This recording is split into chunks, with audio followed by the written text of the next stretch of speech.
അച്ചായൻ ഒരച്ഛനാകാൻ പോകുന്നു. കർത്താവേ, ഞാൻ അങ്ങോട്ട് വരിക. ബാക്കി വിശേഷങ്ങളൊക്കെ അവിടെ വന്നിട്ട്. ആ ആനിയെ കണ്ട് ഒന്ന് സംസാരിച്ചാലോ?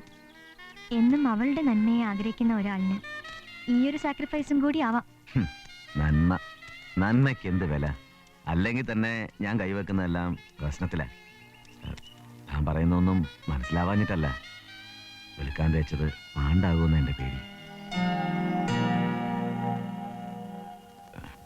അത് എന്ത് പറഞ്ഞാണ് നിങ്ങളെ സമാധാനിപ്പിച്ച് കോംപ്രമൈസ് ആക്കേണ്ടതെന്നുള്ള ടെൻഷനായിരുന്നു എനിക്ക്.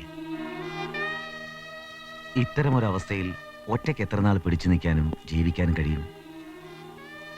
ഇപ്പൊ ഒന്ന് ആശ്വസിപ്പിക്കാൻ തന്റെ ഡാഡി പോലും ഇല്ല.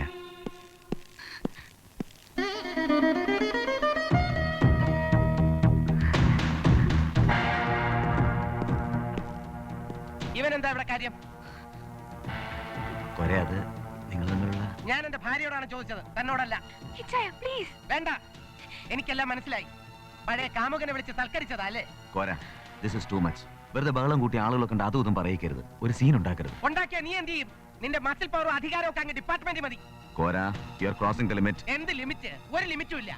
ഞങ്ങൾ തമ്മിലുള്ള കോംപ്രമൈസിന്റെ കാര്യത്തിലാണെങ്കിൽ നീ ആദ്യം വന്ന് കാണേണ്ടിയിരുന്നത് എന്നെയാണ്. അതാണ് ആണുങ്ങൾക്ക് പറഞ്ഞിട്ടുള്ളത്. ഭർത്താവിന്റെ കൈയും കാലും തല്ലി ഒടിച്ചോൻ പറഞ്ഞ കള്ള കഥയും കേട്ട് വന്ന് എന്നെ തള്ളി പറഞ്ഞപ്പോഴേ ഞാൻ മനസ്സിലാക്കണമായിരുന്നു. എല്ലാവരും ചേർന്ന് എന്നെ മണ്ടനാക്കാമെന്നാണ് വിചാരമെങ്കിൽ അത് നടപ്പില്ല. ഇവന്റെ കൊച്ചിന്റെ തന്തയാൻ എന്നെ കിട്ടില്ല.